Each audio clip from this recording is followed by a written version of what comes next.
Well, thank you for allowing me to interview you. What's your name? And Andrew. Andrew? Nice to meet you. I want to interview you on the topic of culture and language. Okay. So when you hear when you hear culture or being cultured, what comes to your mind? I guess just food, language, I guess like where people come from, tradition, beliefs, I guess kind of what makes someone's identity their identity to some degree, or it's something that influences it. Have you had any interest in learning languages or? Yeah, I like studying Spanish a lot. Oh, really? How long have you been studying? A couple of years. So what inspired you to learn Spanish originally?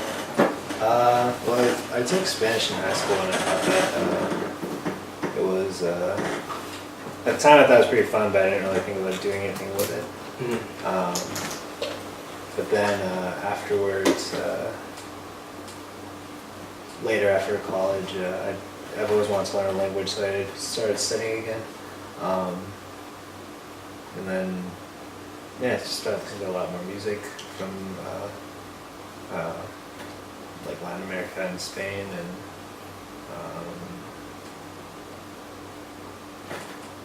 yeah. Do you think taking classes in high school, because you could learn any language, do you think that contributed to your interest in Spanish? I think it introduced me to it, but not really. I really didn't think about. I just at the time when I was in high school, I really didn't see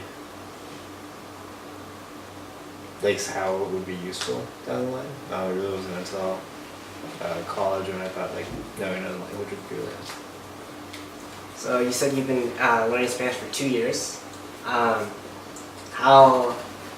What was your experience like when you first learned Spanish? And you took classes in high school, but maybe on your own. How was your experience trying to learn? I'd say a lot better because I feel like in high school, they try and teach you different. They really try and make it structured, which I think is fine, but I think because it was more like a school requirement, it felt more like just like a chore, as opposed to wanting to actually. I thought it was interesting, but there wasn't really any, honestly, self-desire to do anything with it. As opposed to, at least the past couple of years, they teach you about some parts of Mexico or Spain, but again, at the time there was really no interest in it. But it's been different from studying it this time, just because it's at my own pace. I can study how I want to study, what I want to study. So if I'm interested in one particular Spanish-speaking country's food, I have the opportunity to just focus on that. There's no, it's what I'm interested in. Or if I like this show, I can study by watching this show. It's not just because someone assigned it to me. Yeah, that's probably not that fun. So when you were learning Spanish, obviously you're still learning it. Did you have a routine for how you wanted to learn the language, like grammar, things like that? At the beginning, I'd say more so, because I also, when I first started, it was, I did think it would be useful to know, but I guess I didn't really know how I was going to use it, so I really tried to do basics, so, I got a workbook, I downloaded mobile apps to learn on my commute, so it was more of just doing exercise and something on one of the mobile apps a day. And it wasn't until later when I felt like I had a pretty good foundation that I try incorporating primary source materials, whether it was watching the news or reading articles or really trying to speak to people whenever I had the opportunity. what kind of resources, like specific resources, did you find the most helpful? Like the apps you used, and then like the textbook maybe. I think the apps were helpful to get a foundation in in vocabulary. The book was helpful for grammar, and then like I eventually did like language exchanges, or really? Language. I guess like you call them lessons, but it's really just like someone. They weren't really they were like a community teacher where they lived, but it was like someone just to routinely speak Spanish in, and like they could correct me. That was really helpful for just talking in general. Having a better idea of like conversational Spanish and what that, like what are the types of things that I'd like to be able to say in Spanish. I think would come up in those conversations, and like it exposed like gaps in my knowledge. How are those like kinds of conversations like? So like when you did like a call with a tutor, I'd imagine that like trying to figure out what to say all the time would be kind of difficult. Maybe also at this point in time, maybe you're maybe vocabulary, so trying to say a range of things. So how was your experience like? We really didn't run out of time, because the thing is like with this where I did it, it was via online, but where the I guess like website I did it through, like you could test out people for like a reduced price, and he was someone that like our initial like test conversation, it was like half an hour, and I thought like he had interests that I thought were like hobbies I thought were interesting, and I think like moving forward we had like hour-long sessions, and it really never felt like there was things not to talk about. I had questions about how do I say this, or like these are my interests, and he'd respond, and it really just felt like conversation. So it was about, and like I could always he'd like email me asking me if there's a specific things that like I was interested in talking about, and so like I remember one week we talked about like where I'd like to travel, or where he has traveled and lived, and another week we talked about like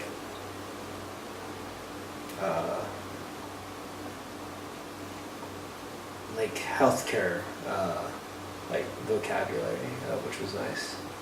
So I really didn't feel I had a solid foundation, so like we could speak stuff, and it was nice because I felt like we got to talk about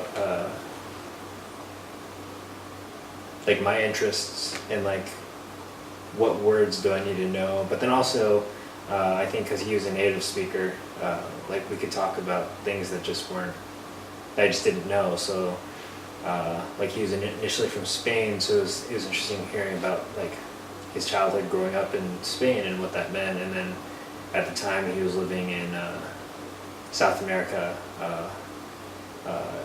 in Uruguay, and so it was interesting like talking about things like he like regularly ate there, or what he did there, and like how it was different living there as opposed to Spain. And it's really awesome. It was a lot of fun. And so studying like Spanish, is there things like about the culture that you didn't know before that really meshes with your personality, or things about the culture, just things that really surprised you about the culture? I wouldn't say really meshes with my personality, and this is like, I guess to be honest, like I don't really know what that means. I don't know, like I believe in Spanish culture, like dancing, for example, in those type of festivals that are pretty popular. Yeah, I mean, I find it interesting that like, I don't know, like it's different, which is interesting by itself. Yeah. But I guess there's not really anything. I want to experience it one day, but I guess there's nothing that like that I've learned that I'm thinking that like, oh my gosh, like I identify with that. Yeah. But I think that's like kind of the thing about culture is like, I mean, yet you can connect in certain ways, but it's like that's what makes them like their culture that, and like I didn't grow up there, so not saying you can't have similarities, but it's like I'm not surprised that we don't like my yes, like the culture I experienced growing up is different than like what he experienced. Yeah. But like that's not surprising because we grew up in such different places with different family backgrounds and just like overall different experiences. And like I would like to experience their culture to some degree, like Yeah. by visiting Spain one day. But So what? like it was all interesting to me. So Mhm. So what do you think is like the big difference between American culture and Spanish culture that you really like? As you mentioned, like. I mean, I guess like Yeah. food and I mean honestly they're just like day-to-day living, like you know there's a like rest itself is at least from my understanding. I mean, this was one person's perspective. Yeah. And so and I will say that, like I haven't, it's not like I've done like intensive research Yeah. on what most Spaniards do day in day out, but like you know it was interesting talking to him and him saying like how like where he lived, like it was very common for people to take breaks in the day. Yeah. And you know that's cool, like to have this pause in the day where everyone just stops and takes a step back from whatever they're doing just to like reset.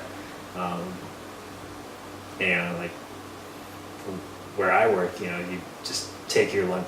I'm lucky that I can just take my lunch whenever, but you know, but it's also very possible that I'll also just work through my lunch. Yeah. Or something. But hear that there's somewhere where everyone just says, okay, no working for the next Yeah. hour, like let's eat, let's talk or something, was cool. And or even just like hearing how like how other cultures can still,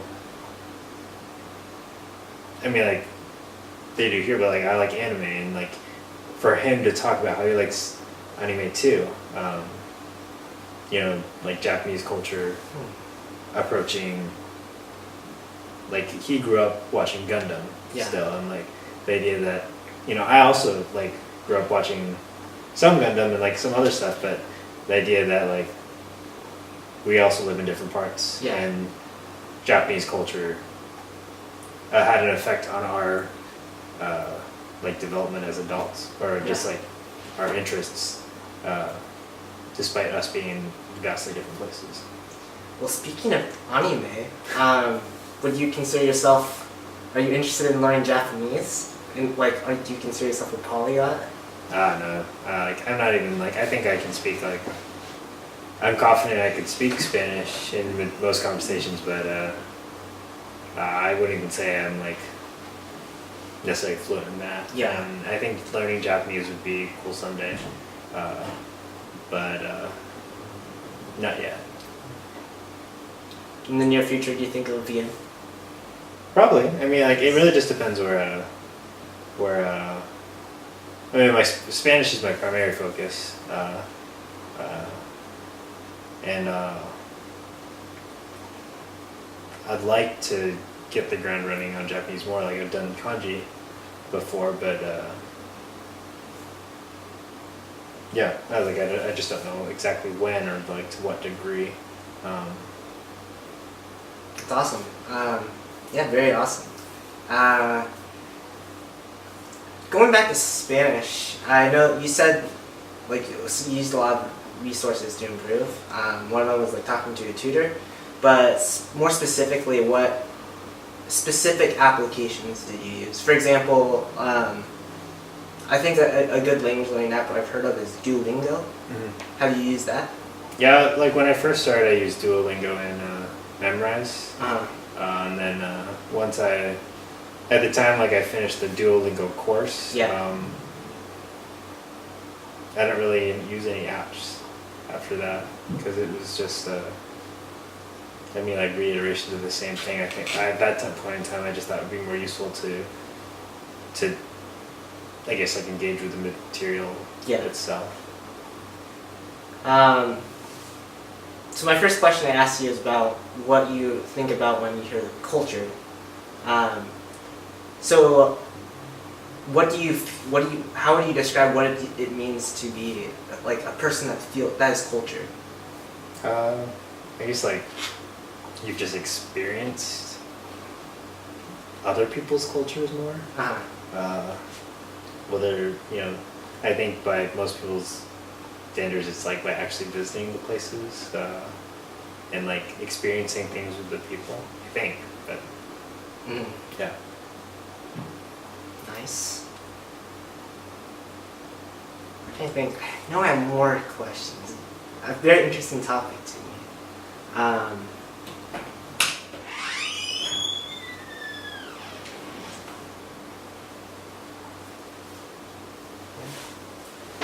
Well, I'm sorry. Thank you for your time. I really appreciate it. Yeah, thank you. And good luck with learning Spanish. That's a very. I think learning a language is very. It's admirable because I mean it takes a lot of effort and time and yeah. So also good luck with Japanese when you start. So that'll be really awesome. Thanks. Well, thanks for having me. Well, thank you very much.